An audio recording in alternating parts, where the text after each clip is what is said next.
नमस्कार। आज हम जयपुर में पानी की जो तंगी है और जयपुर विकास प्राधिकरण मतलब जेडीए इसे सुधारने के लिए क्या कर रहा है, इस पर थोड़ी गहराई से बात करेंगे। हाँ, बिल्कुल। हमारे पास कुछ स्टडीज हैं, जयपुर जल संरक्षण और टिकाऊ विकास की पहल से जुड़े नोट्स भी हैं। तो कोशिश ये समझने की है कि जयपुर में पानी की असल स्थिति क्या है, नियम क्या है और सबसे जरूरी हम लोग मतलब जयपुर के नागरिक क्या कर सकते हैं। और देखिए, ये समझना बहुत जरूरी है क्योंकि स्थिति वाकई गंभीर है। हाँ, कितनी गंभीर? आप सोचिए, जयपुर में जो जमीन के नीचे का पानी है वो 125% की दर से घट रहा है। 125%? मतलब जितना पानी जमीन में वापस जाएगा ना बारिश वगैरह से, हम उससे 1.25 गुना ज्यादा पानी निकाल रहे हैं हर साल।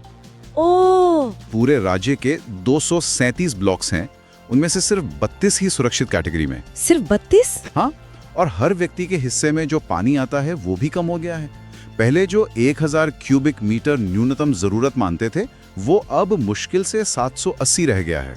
बाप रे, ये आंकड़े तो डराने वाले हैं। बिल्कुल, ये सिर्फ नंबर नहीं है, ये एक तरह की चेतावनी है। सही कहा। तो फिर इस चुनौती से निपटने के लिए जेडीए क्या कर रहा है, मतलब जमीनी स्तर पर क्या कदम उठाए जा रहे हैं?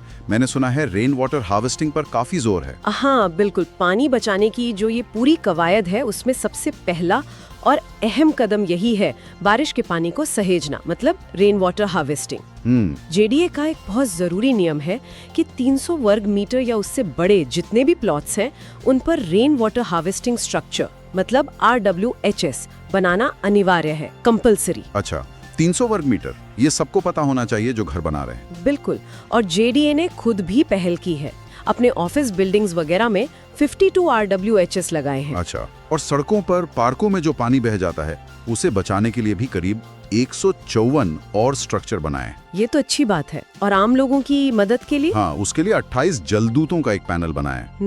ये लोग टेक्निकल सलाह देते हैं, RWH का डिजाइन बनाने में मदद करते हैं। जलदूत, ये बढ़िया नाम है।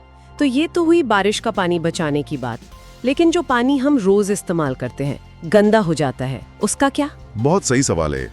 देखिए, सिर्फ पानी जमा करना काफी नहीं है, जो पानी इस्तेमाल हो चुका है उसे साफ करके दोबारा इस्तेमाल करना भी उतना ही जरूरी है। मतलब ट्रीटमेंट और रिसाइकलिंग? एग्जैक्टली, उपचार और पुनर्चक्रण।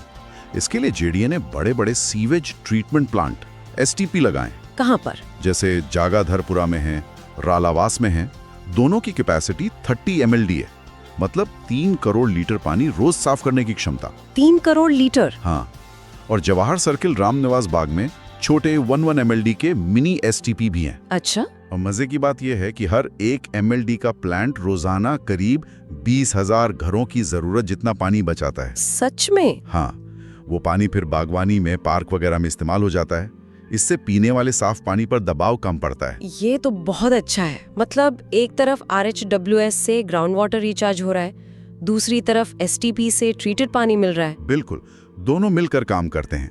और करतारपुरा में 2 mld का एक और STP प्लान हो रहा है। पानी के साथ साथ आजकल ऊर्जा बचाने की भी बहुत बात होती है, ग्रीन बिल्डिंग्स वगैरह। क्या JDS पर भी ध्यान दे रहा है? हाँ बिल्कुल, पानी और एनर्जी का बहुत गहरा कनेक्शन है और यहीं पर ग्रीन बिल्डिंग्स का रोल आता है। जेडीए के जो नए बिल्डिंग नियम है 2025 वाले, उनमें 2500 वर्ग मीटर से बड़े प्लॉट्स पर ग्रीन बिल्डिंग बनाना अब जरूरी कर दिया है। 2500 वर्ग मीटर, ये तो काफी बड़े प्लॉट्स हो गए। हाँ, और ये बिल्डिंग्स ऐसी डिजाइन होती हैं कि बिजली का खर्चा 20-30% कम हो जाता है और पानी का इस्तेमाल वो 30 से 50% तक कम हो सकता है। 50% तक? अरे वाह! हाँ, क्योंकि इनमें रेन वाटर हार्वेस्टिंग तो होता ही है, साथ में ट्रीटेड पानी का इस्तेमाल, पानी बचाने वाले नल, एनर्जी बचाने वाले उपकरण, ये सब होता है। लेकिन ये सब महंगा पड़ता होगा ना शुरू में। क्या सरकार कुछ मदद, कुछ इंसेंटिव दे रही है? हाँ, इंसेंटिव भी हैं। अगर आप अपने बिल्डिंग को ग्रीन बिल्डिंग सर्टिफिकेट दिलवाते हैं, जैसे सिल्वर, गोल्ड या प्लैटिनम रेटिंग, तो आपको extra built up area ratio मतलब BAR मुफ्त मिलता है। अच्छा, मतलब उसी प्लॉट पर ज्यादा कंस्ट्रक्शन कर सकते हैं? बिल्कुल, ये बिल्डर्स के लिए काफी फायदेमंद है। और हाँ, ये तो ग्रीन बिल्डिंग की बात हुई। नॉर्मल बिल्डिंग बनाने में भी जो नियम है, जैसे कितना सेटबैक छोड़ना है, कितना FAR मिलेगा, ऊंचाई कितनी होगी, इन सब का पालन करना और अथॉरिटी से मंजूरी लेना तो जरूरी है ही, वरना जुर्माना लग सकता है या निर्माण तोड़ा भी जा सकता है। इतने सारे नियम, तकनीकें, जेडीए तो कोशिश कर रहा है, पर एक आम नागरिक के लिए ये सब कितना प्रैक्टिकल है? मतलब हम क्या करें? यही सबसे अहम सवाल है। देखिए, सरकार या जेडीए अकेले कुछ नहीं कर सकते जब तक हम नागरिक साथ ना दें। सही बात है। तो हम क्या कर सकते हैं? पहली बात, अगर आपका प्लॉट 300 वर्ग मीटर जेडीए एरिया में या 500 वर्ग मीटर अगर रीको इंडस्ट्रियल एरिया में है, तो आपको RWHS बनवाना ही है। ये कानून है। आप चाहें तो जलदूतों की मदद ले सकते हैं। ठीक है, पहला पॉइंट RWHS बनवाना। दूसरा, अगर प्लॉट छोटा भी है तो भी आप कोशिश करें कि ग्रीन बिल्डिंग वाले सिद्धांत अपनाएं। जैसे पानी बचाने वाले नल लगा लिए, बिजली बचाने वाले उपकरण इस्तेमाल कर लिए, छोटी छोटी चीजें। हाँ, ये तो कोई भी कर सकता है। तीसरा, घर बनवाते समय सारे नियमों का पालन करें, नक्शा पास करवाएं, अवैध कंस्ट्रक्शन से बचें, जेडीए से या किसी रजिस्टर्ड आर्किटेक्ट से सलाह लें। ओके, नियमों का पालन। चौथा, अपनी रोज की जिंदगी में पानी ध्यान से इस्तेमाल करें। ब्रश करते समय नल बंद रखें, लीकेज ठीक करवाएं। ये छोटी बचतें भी बहुत मायने रखती हैं। ये आदतें बदलनी होंगी। और पांचवा, जेडीए की गाइडलाइंस, नए नियमों के बारे में जानकारी रखें और दूसरों को भी बताएं। जागरूकता बहुत जरूरी है।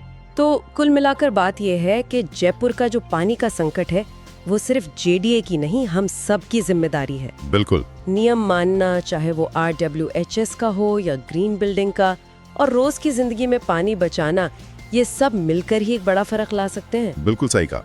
और जाते जाते एक सवाल सबके सोचने के लिए छोड़ते हैं। हाँ? जरा सोचिए, अगर जयपुर में हर वो घर, हर वो ऑफिस या दुकान जो नियमों के दायरे में आती है सिर्फ एक जरूरी कदम उठा ले, मान लीजिए सब RWHS लगवा लें या सब पानी बचाने वाले नल ही लगा लें, तो इन छोटे छोटे कदमों का मिलकर शहर की पानी की पूरी कहानी पर कितना बड़ा, कितना पॉजिटिव असर पड़ेगा।